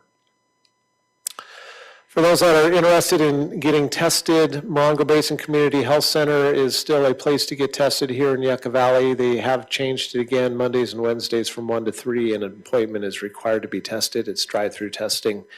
I went to that event, I can't remember, maybe right before the end of the calendar year, and it was slow, let's just put it that way. So if you have the choice, I think the 29 Palms, even though it's a little bit more of a drive, is much more efficient, as well as the test results seem to come back a little bit faster. We've had some staff that had been tested out at the 29 and then reported to other medical facilities, and they've asked where the test was done at, and that a vendor that the county is using, I think it's Fulgent out at 29, is very, very highly regarded. So a great opportunity, and we would remind folks that if they need any transportation to the testing site, we do have an agreement with Morongo Basin Transit Authority that will assist people in getting out there, and then the town will assist in making that possible at no cost to residents. I'm going to spend just a couple of slides on the vaccination. So that's really where the focus is at now. So this is from the county's site, website. I think I have one at the end that will show you the title slide of the county's site. But on the left-hand side there, each of those is a pull-down menu that will tell you exactly what's in phase 1A, 1B, 1C, phase 2. So you can see on the left there that they are in phase 1A. This is 65 plus. They've made it through all 3 tiers. We'll go over those in a second. as well as Tier 1 into Phase 1B. So Tier 1 is all of those, really mostly your healthcare workers, as well as 65 plus. So those are available to make appointments now at county vaccination clinics. In addition to the county, it's our understanding that the federal government is making additional resources available to some of the drugstores, whether it's CVS or Walgreens, and they have their own system for taking appointments, but the tiering is supposed to be similar to this. Phase 1B, Tier 1 and 2, emergency services, educators, both of those have just recently started to be vaccinated or being able to be vaccinated. Tier 2, you can see there, transportation, logistics, industrial, residential, commercial sectors, critical manufacturing, incarcerated individuals, homeless and unhoused in Phase 1B, Tier 1 and 2. By the way, I think your government workers are in Phase 1C, so aside from police and fire. So we still got a little ways to go. Vaccination data, this slide will be interesting. This is the first one that the county has put up. So as you see in future updates, I'll make sure that we include this first slide. But you can see it's going to ramp up. Really, it's still a demand is outpacing supply. That's anticipated to kind of cross over sometime in late March or April, where supplies will catch up, and I think a good portion of the folks that want to get vaccinated will be able to. Always have this slide on there. I think that continues. And lastly, this is the primary slide that we would invite folks to pay attention to. This is sbcovid19.com. If you go there, you can see you have tabs for COVID testing sites. You click on that, you'll be able to make an appointment for testing. You click on the one for COVID-19 vaccine information, and you can make appointments for vaccination. Obviously, supplies are limited, so if you go on there right now, you may or may not be able to make an appointment depending on your age and what tier you're in, and quite frankly, the level of supply that the county has, which varies from week to week. So, but this is the best place to get information. Obviously, the county public health department is responsible for implementing the vaccination programs. The city is not, or the town is not, and so that's where we would direct folks. But if you forget, you can always come to yucca-valley.org, and we'll have links on there for where to go to get that same information. Well, that concludes the update. One thing I forgot to mention is earlier in your agenda this evening, you approved an agreement with the county. The county is desiring to hold a vaccination clinic for what they refer to as known seniors. And so these would be seniors that they have on record that participate in the town's meal program through FSA or through the Department of Aging and Adult Services, others that they may be in touch with through your senior housing development across the street. So they wanted to make it as convenient as possible and reach out to those seniors that they are aware of. And then likewise, we'll ensure that we get the word out that folks that are interested in going to the CMC vaccination clinic when those appointments are available, if they have transportation issues, we would be able to extend the same agreement that we have with MBTA for testing. We would make that available for vaccination as well. That's a minimal cost to the town. We'd be happy to do that for folks that can't get out there on their own. Mayor, thank you. That concludes the report this evening. Very good. Anyone from the public wishing to speak on the COVID-19 update?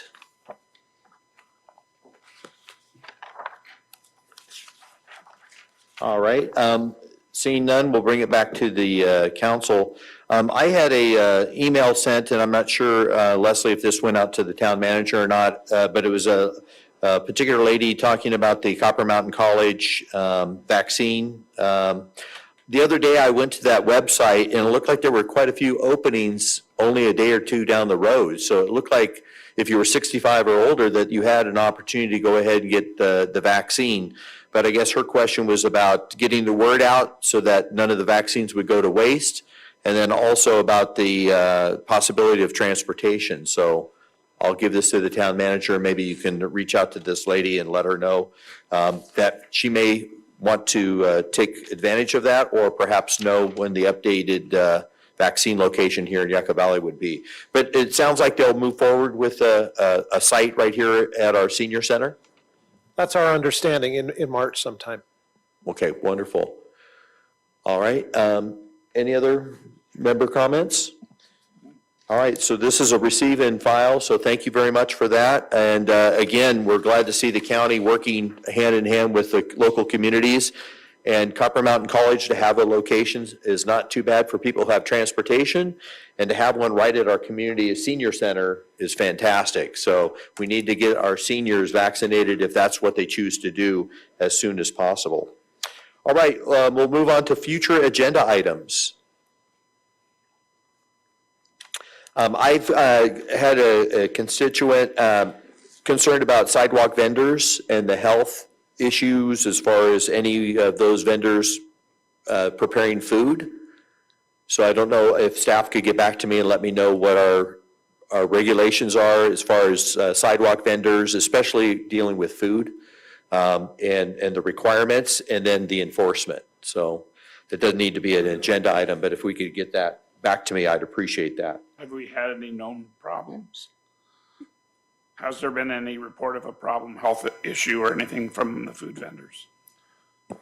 I'm not aware of that many. Obviously, they're out there at different times. Sometimes we know about them, sometimes we don't. But I think what we'll do is come back, provide a written update to the council, and then if it warrants further discussion, then we can take it at that time. All right.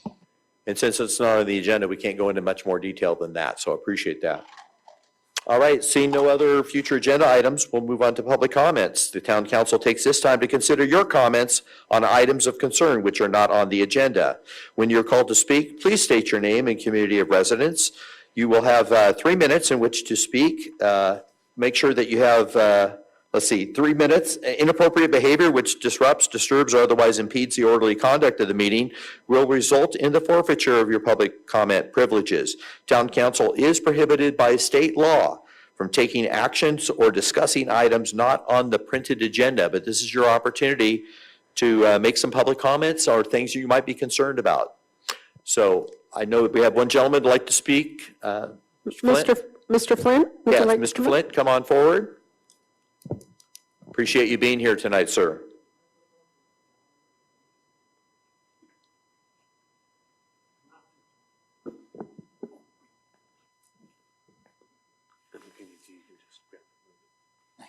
Nice seeing you again, sir. I'm Mel Flint. I live on Paxton Road, just off Volduin Springs Road. And my mother-in-law's house is on Bonita Trail, just off of Yucca Trail, over that way. In April 2018, I contacted Action, and they professionally determined the best route for the sewer hookup to the street pipe for both houses. A year and a half ago, the street sewer pipe was put down Paxton Road, the stub-out pipe installed, and we were prepared to hook up. A year ago, the street sewer pipe was put down Bonita Trail, the stub-out pipe installed, and we were prepared to hook up. At Bonita, there are 2 mature Joshua trees within 10 feet of the pipe direction from the house to the installed stub-out pipe. At Paxton, there is 1 young Joshua tree within 10 feet of the pipe direction from the house to the installed pipe, stub pipe. There's no practical way to change the pipe direction now. When we built in 1972 at Paxton, the contractor doing the grading said there was a mature Joshua in the back that we could build around, great, and a small Joshua tree in front where the driveway was supposed to go. He asked if we should take it out, and we said we would not, even though it was only a foot or foot and a half high.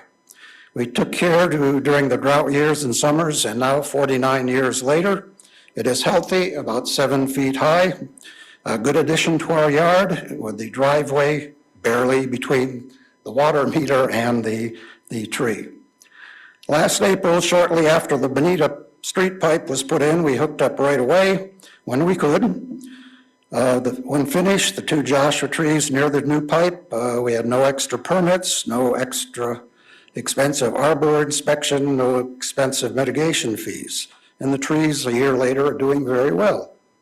At Paxton, even though our street pipe and stub-out pipe were put in much earlier than Bonita, we are still waiting to hook up.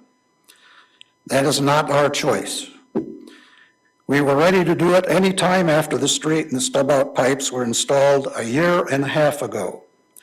Now we find extra permits, expensive arborist inspection, expensive mitigation fees are all looking us in the face, even though Paxton was ready to hook up long before Bonita. It appears we are now will be charged with these fees, which even though we followed every rule, regulation, and law at the time we started. This looks to us as an ex post facto situation we are in while waiting for over a year for someone else to say we can hook up.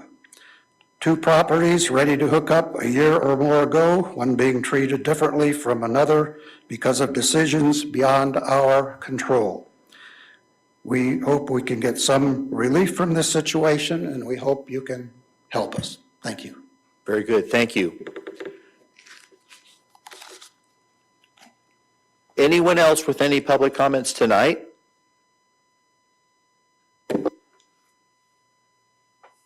Very good. I understand we're going to have a lot of these types of situations, Mr. Flint, in the future. This is just the beginning. And so, staff, do you have any recommendations? I have just a couple of comments for the council. I was going to bring this up anyways under staff comments, just because it's an issue that staff is aware of. Staff shares those same frustrations that property owners have across this basin as they continue to try, and particularly in the town of Yucca Valley, as they try and comply with requirements that have been established long ago by a different state department, Department of Water Resources, Water Quality Control Board, in mandating that discharge be prohibited into the groundwater and necessitating a private party connection to a regional sewer system as the answer. As you know, the council adopted an ordinance implementing what's called 2084 regulation that provided some ability for the town to permit in limited conditions the take of a Joshua tree, whether it was required for an accessory structure or a sewer connection or a couple other defined situations.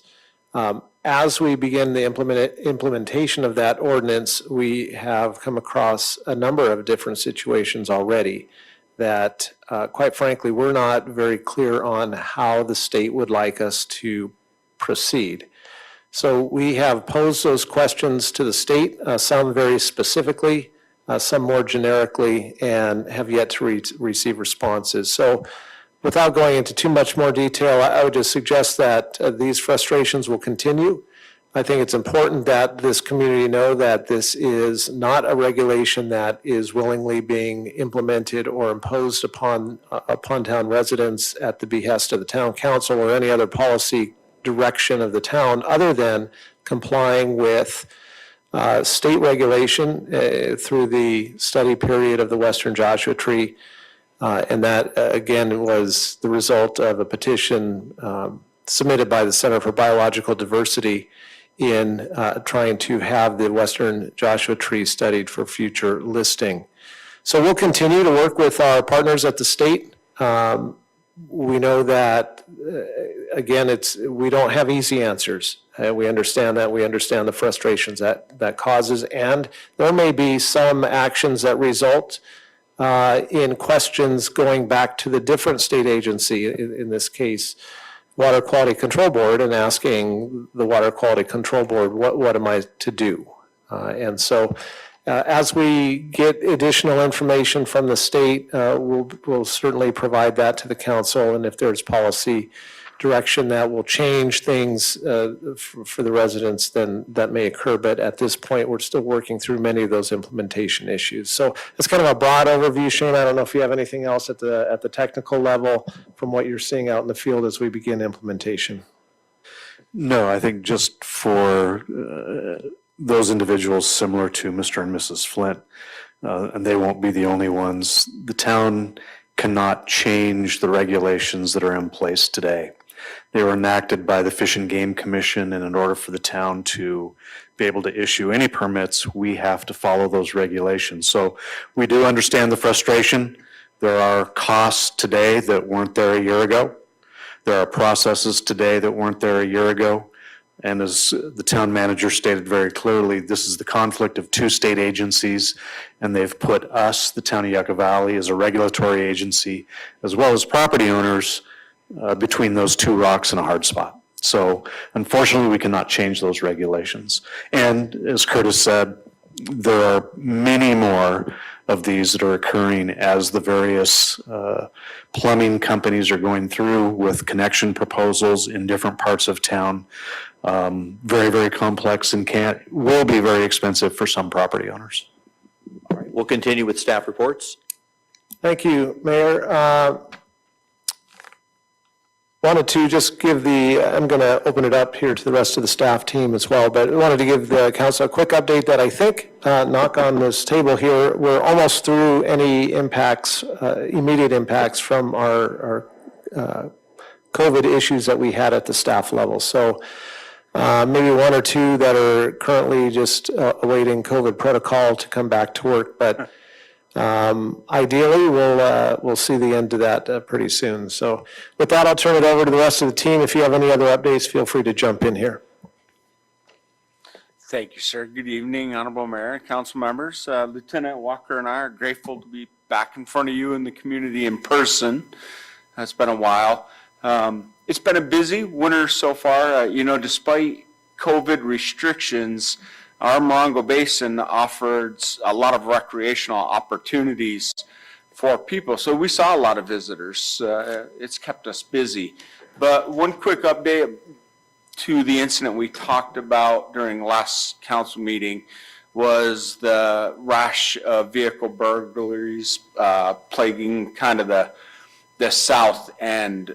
Fortunately, that rash has come to an end. The investigation's still continuing, but I want to take that opportunity to remind folks that even though the burglaries have stopped, the potential is still there. So please be diligent, remove valuables from your cars, lock your doors, close your garage doors, and watch out for your neighbors.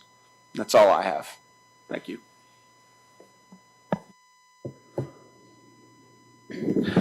Planning Commission meeting is next Tuesday. They will be holding the hearing again on the Domino Jersey Mike's project. I don't know that the commission will be coming to an agreement with the architecture as proposed by the applicant. We'll see how that process goes. The town has not issued yet a Joshua Tree take permit under Ordinance 291, which matches the 2084 authorization is approved by the Fish and Game Commission. We do have several projects that have made submittals. Staff reviews their plans, kicks it back, they make revisions. That's going back and forth as they try and address the preservation and conservation of the Western Joshua Tree as best as they can. We do not believe we will have any take permits or collection of state mandated mitigation fees to report in our first bi-monthly report, which is March 15th of this year. That concludes my comments this evening. Armando, you want to give a quick update on Yucca Trail? That'd be great. Well, Yucca Trail, we have the weather conditions on Friday, delayed the project a little bit. There was, it was programmed to finish the asphalt, and it was programmed to put some asphalt berms on Monday. So the next date that we can put the asphalt berm is potentially on the 25th. So the project is going to be, we received today the completion of the project to be March 3rd. So both projects are going to be completed by March 1st. That's the weather condition who's delaying the project. Okay. Sue, you have anything? I just want to remind everyone that we're doing the park outreach sessions through the end of February. and then we'll be working on our park grant. So visit our website, yucca-valley.org. There's 3 ways to participate. The Park Talks, which we are having one this Saturday, the 20th at 10 a.m. via Zoom, and we'll recognize our Healthy Hearts participants and also have some great discussion and click voting and drawing for some really great prizes. You can also just complete the survey, quick and easy, just takes a few minutes, or you can complete a park planner kit. So all of those options available at yucca-valley.org, and just click on that recreation button, take you right to it. Thank you, Sue. Tom, thanks for joining us today via remote. I didn't know if you had anything that you wanted to add this evening. Sure, I'll make one brief comment that just has to do with the 2020 census data. All public agencies are required by law to take the 2020 census data and then redraw or make adjustments to the local district maps. And so we here in Yucca Valley will need to do the same thing with our maps. And normally that census data is released in April. And we would begin that process in just a few months. But the Census Bureau, just a few days ago in February, said that the data will be delayed until September 30th. So we still have to review the census data. We still have to make adjustments to the maps, but instead of starting in just a few months, we will start the process by the end of the year, more likely. So stay tuned on that, and I'll keep you posted as that progresses, and that's all I have. Thanks, Tom. Appreciate that. And I see that San Bernardino County Fire Department has joined the meeting as well today. So Assistant Chief Tuttle, I don't know if you have anything for us this evening. Yeah, good evening. Just one quick update. Our household hazardous waste facility has reopened. Some people may know that facility, our local facility is in Joshua Tree. It was closed for several months for some construction. And so that facility is back open again. And to make up for lost time, they're going to be open twice a month through the summer. So that'll be the first and third Saturdays from 9 a.m. to 1 p.m. And that's household hazardous waste, includes oil, paint, antifreeze, batteries, sharps, stuff like that. And for more information on what we accept and what we don't accept, they can go to our website. And that's all I have. Thanks, Chief. Mayor, I think that concludes staff comments this evening. Thank you. All right, very good.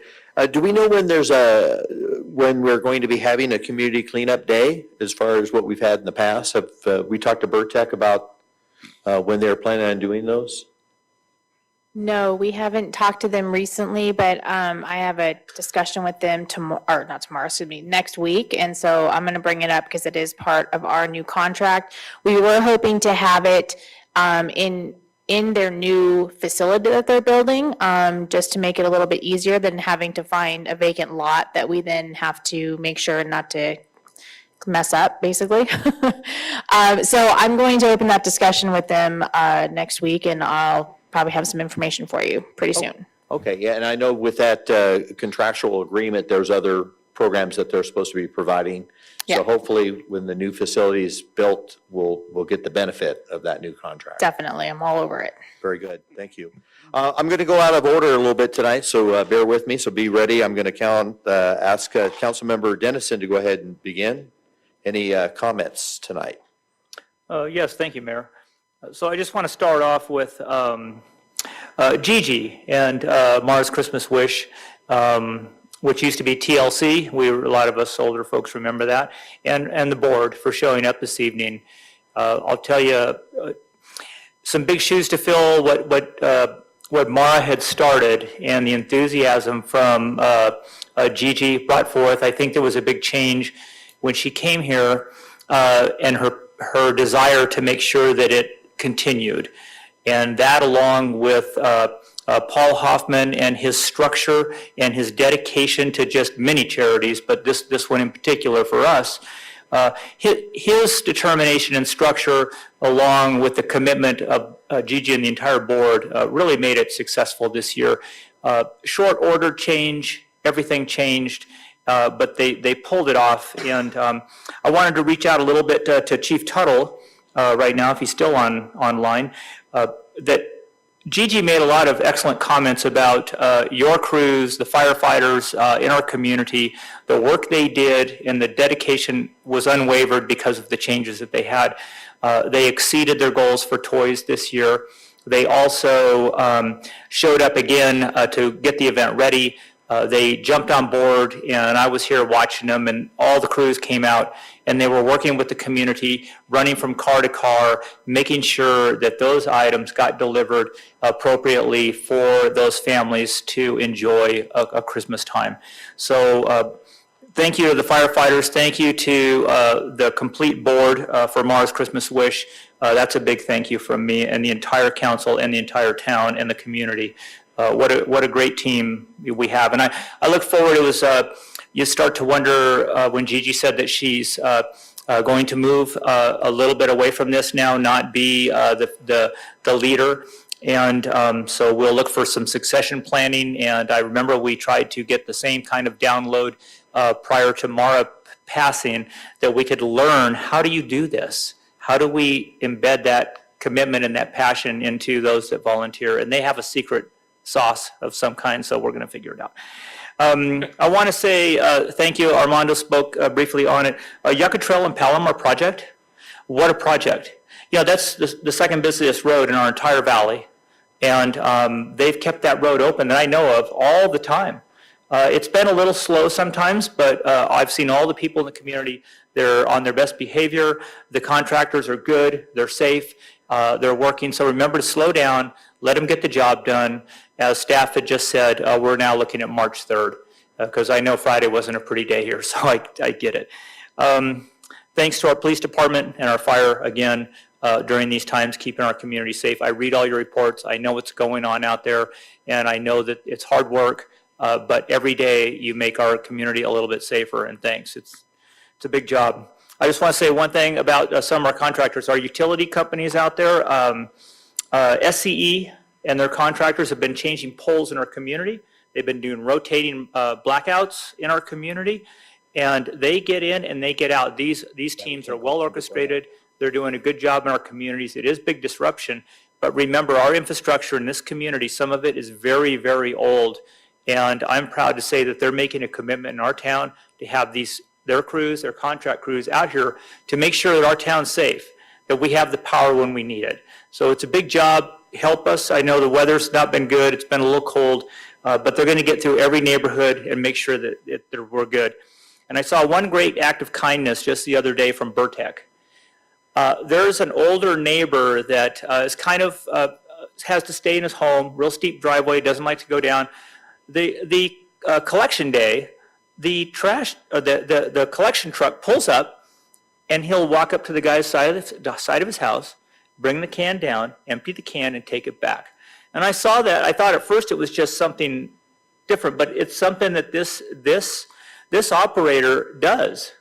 And I mean, what a great act of kindness in our community. So I'm not going to say where or who or what, because I don't know if he's supposed to be doing that, but I really enjoy seeing that kind of personal service and buying into it. So thank you to all of our all the different companies that make our town work. Thank you. That's all. Thank you very much. Councilmember Lombardo. I always like listening to your comments, Councilman Dennison. Had a little humor in there. Long-winded. As well. And I'm just going to keep my comments real brief. Thank you to Gigi and the Mara's Christmas Wish thing is something that's gone on for so many years. I think I remember it in the late 80s. And she's touched a lot of lives. And when my kids were at home and we went and helped serve meals and prepare meals a couple of times for the Christmas Wish thing, and it really touches you to be part of that. It's a great program, and I hope that it continues, and look forward to whoever replaces Gigi. It's a big place, a big thing to step into, but I think they're more organized now and they're actually keeping track of how they do it each year. Whereas I think that was so hard. We tried for years to get Mara to write down what she did, because we would go there and you'd have to finish your task and then go ask her what to do next, because nobody else knew. But I think they're getting much more organized at it, and it's something definitely worth continuing. We always try to contribute every year to that, and we're not always in town, but we always contribute to try to help that continue on. And thank you to Captain Niles and our lieutenant for catching those car burglars in the south side there. Good detective work. And be safe out there. Apparently there's a lot of gun-toting people nowadays, huh? That's always dangerous for you, so. But we appreciate your diligence and your vigilance, keeping us safe. The COVID situation has put a lot of stress on our services, and it's really rewarding to see how we have adapted and overcome the challenges with so many different programs. Very proud of everybody that's involved in that, our staff and our workers that pour more than just a job. You know, it's more than just a job. They're innovative and self-motivated and really making things happen for a community that appreciates their services. That's it for right now. Thank you. Thank you very much. Mayor Pro Tem Schooler. Yes, I'd like to also thank Gigi for her leadership on Mara's Christmas Wish. That's a project that I've been pretty close to since it began way back, late 80s or early 90s there. And I know how difficult it is, and Mara did have everything kind of in her head, and it just had to come together, and it always seemed to come together. But I think turning a minus into a plus with the COVID situation, I think what I see in these slides that they showed tonight is it gave them an opportunity to reorganize and make a very effective program in spite of the restrictions, and maybe to make it so they could write it down how to do it again. And there is going to be a leadership void, but I think Gigi stepped up for 3 years. We all do these kinds of community involvement things for a season, and then somebody else has to step in. And so I'm sure they're going to find good leadership to carry it on. And I just like that it seems to be carrying on and improving, kind of like the recreation and community services report. That was great. Thank you. But it's taking a minus and turning it into a plus, and rolling with the times and making things better. And it's not always comfortable. It's not always easy to do, but I think it's an opportunity to improve things. I like that the CDBG process is simple and streamlined, and I think we are doing the right thing to allocate that funding this time to Tri-Valley Little League. I'm anxious to see that park, the improvements to that park finish up, and would really like to see Tri-Valley Little League's program get rolling again real soon. Councilmember Dennison mentioned Burtech, and I had an experience with them. There were some issues in my district with the tax roll billing, and Burtech was very responsive, came out, Mike Vito came out and understood the neighborhood better and understood the issues, and was able to go back and resolve the issue personally. And it was a great experience, very responsive. And I thank Burtech for the responsiveness on that. Also like to thank Captain Niles and Lieutenant Walker for being with us this evening, and actually meeting with the mayor and myself before the meeting and sharing the insights as to how it's all working lately with law enforcement. We haven't had those kinds of reports lately, and really valuable information. So thank you for that. And I think that's it for me. All right. Well, thank you. Tom, first of all, I'd like to thank you for your presentation last council meeting on the Brown Act. It was quite interesting and well presented. And it also was a real hit with our local press. So you got a lot of press on the Brown Act, Facebook and social media presentation. So I think that probably benefited a lot of other organizations in the community as they read that article on your presentation. So you did a great job, and thank you for that. I was a guest on the Yucca Valley TV, which is an online program that shows up on YouTube and so forth. It was a great honor to be able to be part of that. And if you've never been on Yucca Valley TV or gone to their site, they interview a lot of community members. And I learn a lot about our community just by watching some of their programming as they interview different people that have different influences in the community. Again, I invite you to, if you want to know everything about Yucca Valley, that's one resource that you could go to, Yucca Valley TV.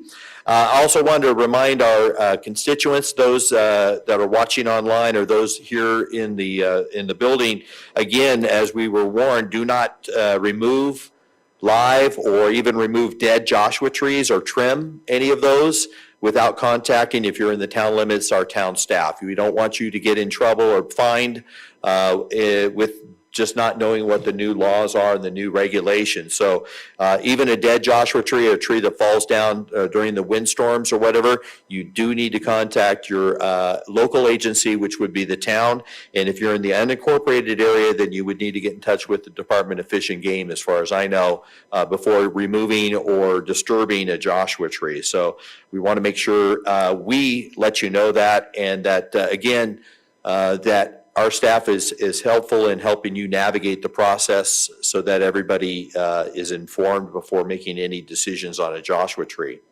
I've asked our council member Droz to make his reports and comments and to close out tonight's meeting. So council member Droz.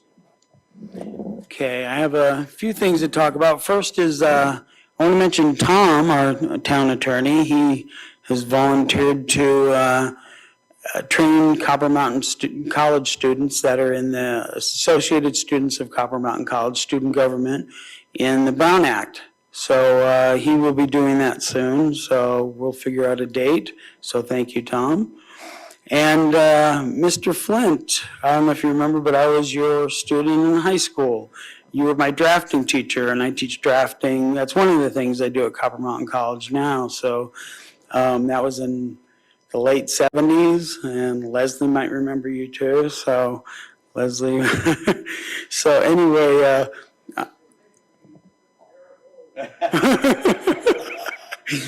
but if I recall, you're an expert marksman, correct? Very good. Well, it's nice seeing you, and I hope everything works out with your Joshua tree issue. Anyway, and speaking of Yucca Valley High School, I want to close this out. I want to mention my 45-year friend, a really good friend, one of my best friends, Ben Costello, passed away last week. And he attended Yucca Valley High School. He probably lived in Yucca Valley or in the high desert for 50 years, much of that time in Yucca Valley and some in Joshua Tree. And he probably had Mr. Flint's class, or you might remember him. Leslie, probably remember, well, of course, you remember him. And I was looking at the high school yearbook the other day from my 10th grade year, and I was on the same page with Ben, but right next to Ben was Leslie's husband, Tyler, in 10th grade. So that was pretty cool. But how many people in here, show of hands, knew Ben Costello? I mean, there were a lot of people that knew him, and I know Bob, our videographer here, taking the videos of us, he's known Ben since high school, right? Since Ben was in high school. And Ben passed away last week, so really unfortunate. But Ben went through a lot of health challenges, and I really appreciate our mayor asking me if I would like to close the meeting in honor of Ben Costello. So I'm closing this meeting in honor of Ben Costello.